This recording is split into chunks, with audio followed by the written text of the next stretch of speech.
Hey there, everybody. Pete Pardo here from Sea of Tranquility. Welcome to another edition of Top 10 Songs. Today we're going to look at my favorite 10 tracks from Canadian hard rock slash progressive rock slash progressive metal legends, Rush. Now, going into this, I didn't think it was going to be as difficult as it actually was. And in a lot of these, the past ones that I've done, I already knew what my number one song was going to be going in. This was not as easy. I clearly don't have a very, very clear-cut favorite Rush song. I have so many songs that I love like pretty equally. And as I normally do with these shows, I go through their entire discography and I kind of pick out my favorite songs from each album. And then I create a master list, and from there I put like 10 through 1, and I start pulling out and popping into my top 10, and the top 10 gets shuffled around. And this was really, really difficult trying to figure out exactly where it was going to wind up as far as what the number one song was.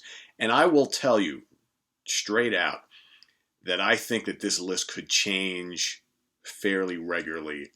I don't think this is a definitive list. I think this is one of the, a top 10 for Rush is something that I would probably have to really debate and think about for like weeks and months on end. And I just don't have the luxury of doing that. So I put together a top 10, which I feel is a very strong top 10. It's drawing mostly from their earlier material, as you might expect. And I put together a pretty lengthy honorable mentions list because I did want to give shout out to a lot of these tunes that are also really, really near and dear to me, but just didn't quite make the top 10, but I did want to mention them. So if you don't hear what you really like in the top 10, just wait around another minute or two because I'll get to my honorable mentions. Again, on any given day, some of those honorable mentions might make their way into my top 10 and push something out. That's highly likely, but for the purposes of this exercise today, I'm going to give you my top 10. Top 20 would probably have been easier, but I don't want to start doing that. I want to keep these to 10. So let's get going here. So coming in at number 10, off of the debut album, which I happen to love quite a bit, is What You're Doing. Just a kick-ass riff in that song. I love the kind of proto-metal stuff that's going on in that first album. A lot of people said they had like a Zeppelin thing going on. I kind of never really saw that. I find that first Rush album a lot heavier than almost anything that Zeppelin ever did. And I just love the kind of dark and serious nature of it. And the guitar tone of Alex Lifeson is just killer on that album. So What You're Doing comes in at number 10. Number 9, off the wonderful and underrated third album by the band Caress of Steel, is the epic The Necromancer. Rush did a lot of like epics, right? 15, 20-minute songs. They have a bunch of them, especially earlier in their catalog. For whatever reason, the two that are on Caress of Steel just never seem to get their due. I love The Necromancer. Out of the two of them on that album, that's clearly my favorite. I love the darkness of it and the sinister nature of it and the huge mammoth riffing that's going on in there and the great guitar soloing from Lifeson. Really eerie lyrics from Neil Peart. That's just a very, very cool song. I love Geddy's vocals on it as well. And, Peart is just killing it on the drums. A really, really great song, and I really dig The Necromancer a lot. Number 8. That's number 9, sorry. Coming in at number 8, another lengthy tune, Natural Science. Okay. Natural Science, of course, is from the wonderful Permanent Waves album, which I've always dug quite a bit. That was kind of like, for me, the bridge to the kind of a little more commercial sound of the band, but still kind of kept true to their original kind of themes and things. So I love Natural Science. Again, more sizzling guitar work from Alex Lifeson, one of the most underrated players of all time, in my opinion. All right, we're going to go to the Moving Pictures album, which is probably because you got to go back in history, right, of my life. I think that Moving Pictures is such an important album to me overall. It's like the de facto favorite Rush album of mine, with great songs top to bottom, other than the fact that I probably never need to hear Tom Sawyer again. I love the rest of the album so much. Ironically, though, not a lot of the songs from that album made it into my top 10. But I think overall, as far as strength of an album, I think Moving Pictures is still my favorite album. But only Witch Hunt is going to make my top 10. Witch Hunt comes in at number 7. Just a foreboding, moody, heavy, just dark song that I just can never get enough of. Coming in at number 6. Okay, we're going to go back to the album right before it. Okay, and again, this particular album just has so many great tracks. I'm talking about Permanent Waves, of course. Jacob's Ladder, another lengthy piece that just really works. The band was so good at doing these like mini epics. So Jacob's Ladder coming in at number 6. Back to the first album, Working Man. Again, a real soft spot for that album. Real soft spot for that song. It's like one of those tunes that, like, when I was a kid, I used to pull out my guitar and start jamming to. It's just a great, great jammy, heavy rock song. Love it. Coming in at number 4. And again, this is one of those songs that might have snuck up a little higher on any given day. But I feel very comfortable at number 4. It's a pretty lofty position. The instrumental from the Hemispheres album, of course, La Villa Strangiato. Gorgeous, gorgeous song. I actually prefer the version on the second live album, Exit Stage Left. I think is better than the original studio version, but they're both fantastic. Just a well-constructed song. Again, Alex Lifeson guitar work. That's all you need to say there. Coming in at number 3, the title track to A Farewell to Kings. I love A Farewell to Kings. Probably my second favorite Rush album, maybe third. It's definitely in my top 3. Just a majestic, regal, powerful song that I love to death. Coming in at number 2, off of the amazing Fly By Night album, another one of those albums that has so many strong tunes, but only one made my top 10, is Anthem. And I almost put that in as number 1. On any given day, that might be my number 1. I just love Anthem. Man, it's so heavy. And it's kind of complex at times. It's like, that's like, you look at like some of the beginnings of progressive metal. Man, that's a great example of it right there. Love Anthem. Like I said, might have been, if you would ask me tomorrow, might be my number 1. I went with another one for today.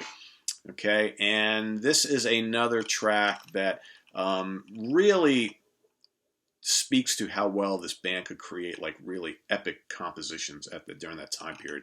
And we're going to go back to the Farewell to Kings album, and I'm talking about Xanadu. I know a lot of you love Xanadu, no doubt, and I'm sure for many of you it'll be interesting to see your top 10s, right? I'm interested to see how many times Xanadu pops up in your list. So that's my top 10, guys. So Xanadu makes it at number 1. It's got some great hooks in the song. It's heavy, it's proggy, it's just great stuff. So that's, for me today, that's my number 1. All right, but a lot of honorable mentions. So some of you are probably wondering, so, whoa, it's not much 80s stuff and beyond in your top 10. No, but a lot of them made my honorable mentions list. So I'm going to start actually from the more recent stuff and go back towards the older stuff in my honorable mentions. So Animate and Stick It Out from the Counterparts album. I actually like that album quite a bit. That, for me, was a great return to form after Presto and Roll the Bones, which for me are kind of weak for the most part. Actually, for me, that's like a 4-album streak of kind of weakish albums. I am not into kind of Power Windows and all that kind of stuff much. I don't dislike them, but they're not among my favorites. So when the Counterparts album came out, that was kind of back to like kind of heavier, more rock and Rush. Animate and Stick It Out really stick out for me. From the Clockwork Angels album, how about Caravan and the title track? Love both of those. Show Don't Tell, which is really the only song I really like from the Presto album. I think that album is a massive disappointment, but I love that song. Remember, they released that as a single beforehand, and I was like really excited about it. I was like, whoa, but the rest of the album, just for me, just doesn't do much. Distant Early Warning. All right, a great mid-'80s song that from the Grace Under Pressure's album, which I love quite a bit. Subdivisions from Signals. I like a bunch of songs on Signals, but for me, Subdivisions always really stuck out. One of my favorites. We're going to go back to Moving Pictures. So Vital Signs, I got to give shout out to all these. I know I've already done a deep cuts on classic albums and about Moving Pictures, and we've talked to death about it. But, Vital Signs, Camera Eye, YYZ, Limelight, Red Barchetta. Come on. Great stuff. And I know Tom Sawyer is a great song, but for me, I've just lost so much interest in Tom Sawyer over the years because I've just heard it a million times. It's still a great song, though. I lost my place here. Okay, going back to the Permanent Waves album, Free Will. I love Free Will a lot. I really debated throwing in my top 10 because I really love that tune a lot. It's got one of my favorite Alex Lifeson guitar solos in it. The Cygnus X1 Books 1 and 2, both epic pieces from the, both the Hemispheres and the Farewell to Kings albums. Gotta list them on here somewhere, right? They're great. How about The Trees and Circumstances? Okay, great tunes. The Trees was another one I really wanted to make into my top 10. Title track to 2112. Yeah, I debated about putting that in there. Quite frankly, I like some of Rush's other epic tunes better than 2112, but I do love it, so it's going to show up here in my honorable mentions. Something for Nothing, and A Passage to Bangkok. More tunes from 2112. None of them made my final cut, but again, very, very honorable mentions. I love those songs. Bastille Day in Lakeside Park.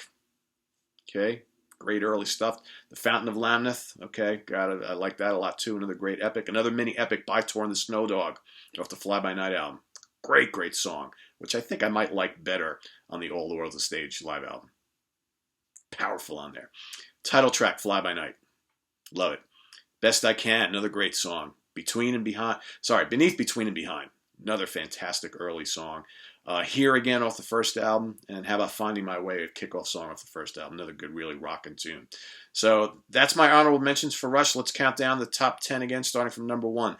Xanadu. Anthem at number 2, A Farewell to Kings at number 3, La Villa Strangiato number 4, Working Man number 5, Jacob's Ladder number 6, Witch Hunt number 7, Natural Science number 8, The Necromancer number 9, and What You're Doing coming in at number 10.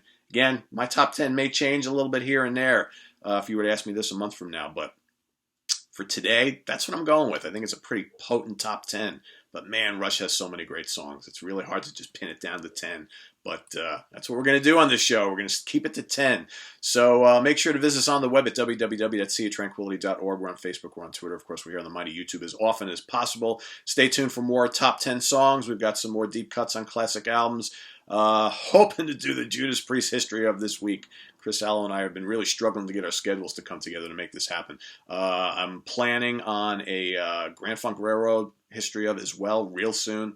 It's just trying to find time to do all this stuff. That's really the challenge. But holiday time off is coming, so I'm going to tackle lots of stuff. Man, when I'm off around the holidays, you are going to see a boatload of stuff from me. Tons of top 10 songs, tons of deep cuts on classic albums, and a bunch of history of shows, as well as maybe a couple rants here and there. Because let me tell you something. I had an experience dealing with Ticketmaster the other day, trying to get Rolling Stones tickets for the New York, New Jersey area for their upcoming tour next year. What a pain in the ass. I think that deserves a rant, so that might be coming. So till then, guys, take care, and I'll see you real soon. Bye-bye.